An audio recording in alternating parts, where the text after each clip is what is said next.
Hello friends, నిన్న మనం upload చేసిన వీడియో అనేది మీరు హాఫ్ పార్ట్ చూడడం జరిగింది కదా. డీటెయిల్గా ఈరోజు రోజ్ ఫ్లవర్ డిజైన్ అనేది చూద్దాం.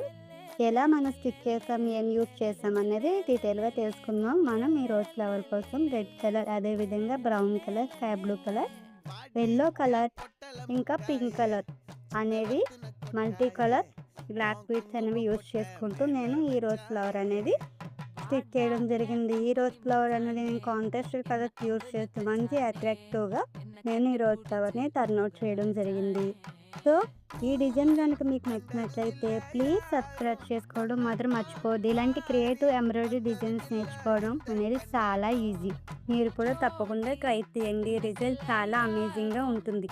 ఈ రోజ్ డిజైన్ మీకు నచ్చినట్లయితే ఈ వీడియోని లైక్ చేయండి. హ్యాండ్ మేడ్ ఎంబ్రాయిడరీ వీడియో కోసం నా ఛానల్ని సబ్స్క్రైబ్ చేసుకోండి. Thank you for watching. Keep smiling. Thank you all.